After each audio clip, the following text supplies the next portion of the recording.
This entry is on linear versus nonlinear functions. Let's go along with this entry. We've got a sheet of examples that we're going to go through and put them into our interactive notebook.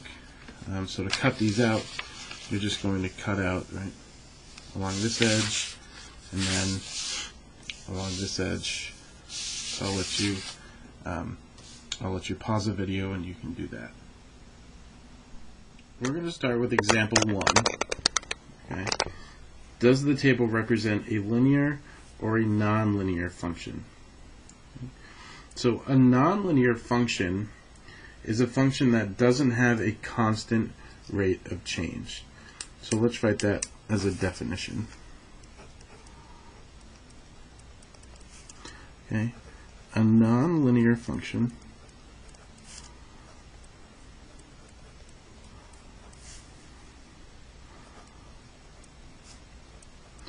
does not have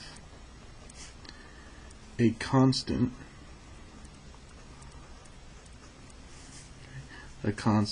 rate of change.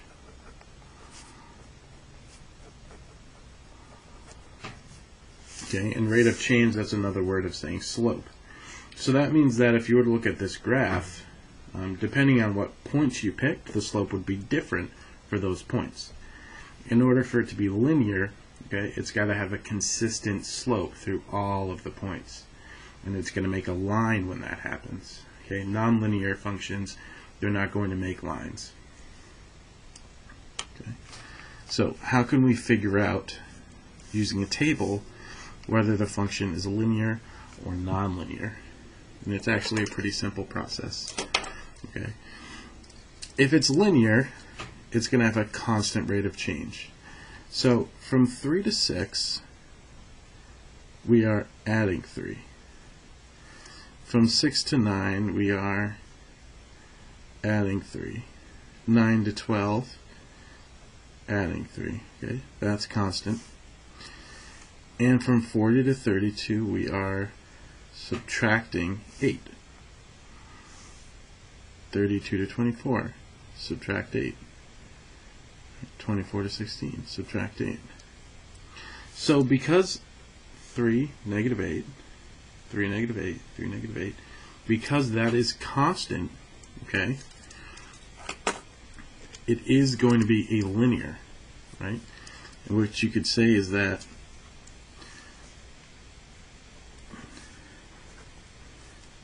as x increases by 3, y decreases by 8, making it linear, right? Because it's constant. So can we say the same thing for b? Let's take a look. From 1 to 3, we are adding 2. 3 to 5, adding 2. Looking good so far. And let's check out the outputs. From 2 to 11, we are adding 9. 11 to 33. Right, adding 22. Here we're adding 55. Okay. So, as x increases for this one, okay, and I'm going to do this one in red actually because it represents a nonlinear function. As x increases by 2, y increases by different amounts.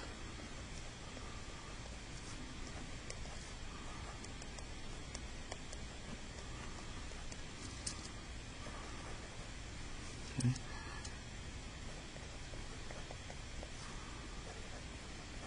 Making it non-linear.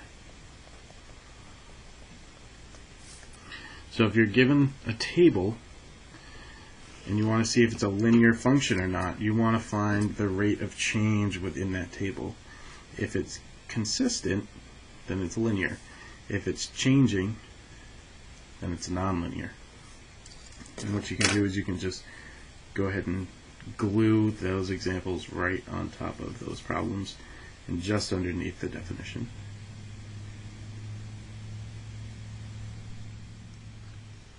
Just underneath those examples, you're going to put example 2. Does the graph represent a linear or nonlinear function? Explain. So it's actually easiest to tell from a graph because you just have to say, does it form a line or doesn't it? And if we could look at A, this is not a line, right? It curves, right?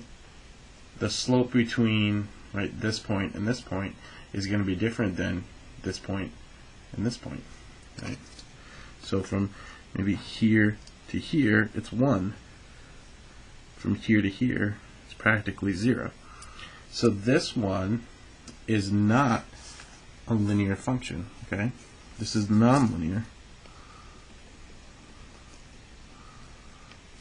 And when you're asked to explain, you can just say it's not a line.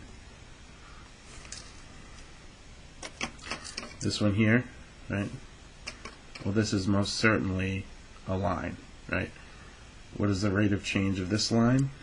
Which way does Joe walk, right? It doesn't go up, doesn't go down. The slope would be 0, and that's going to be the same for all these points. So this is linear, okay? Because it is a line. Okay, so simple example, but something that you're going to need to know, and just in case, I don't want to guess that it's self-explanatory, right? I want to make sure you understand the graph, what's linear and what's nonlinear.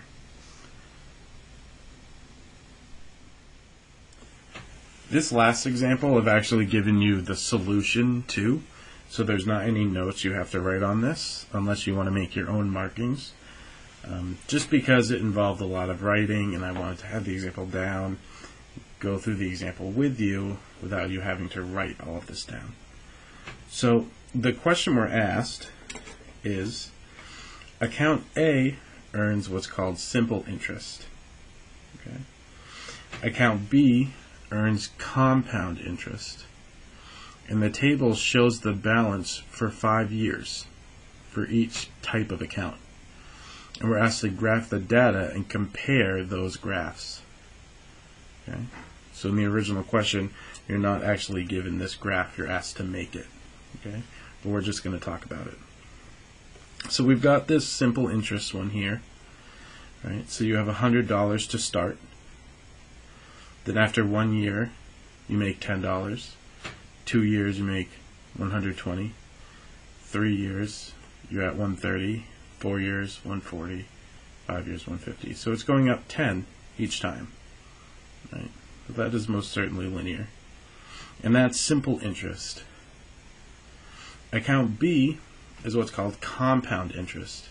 And this is the one that you definitely want to have if you have a banking account.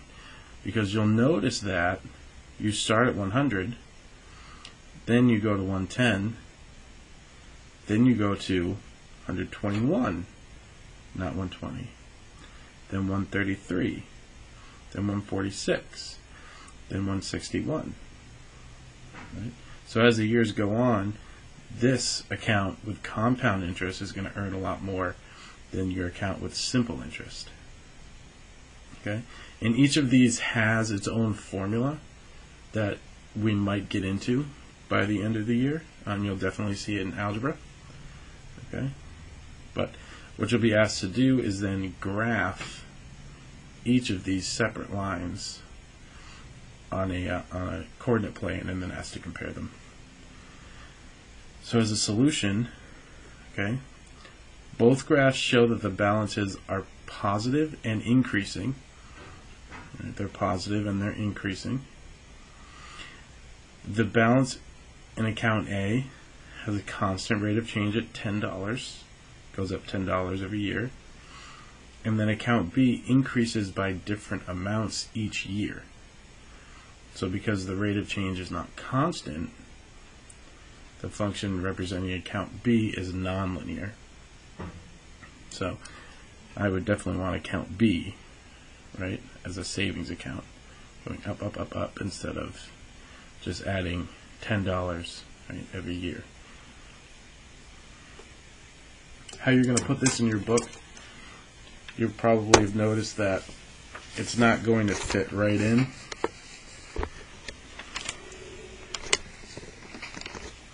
Because it's going to leave, it's got some overhang here. So what you're going to do is cover up the description by folding it back.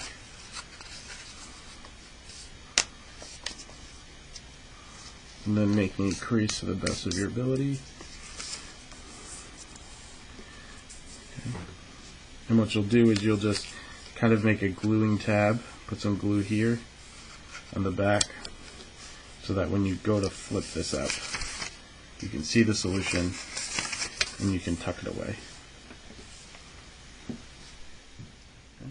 Now that you have that right side of your page filled out, right, with your example 4 here, solution tucked underneath, on the left side you are going to do these 3 practice problems. Okay. So you can glue this in here, and when you're done, okay, please have your teacher check your answers to make sure that you're all set to move on.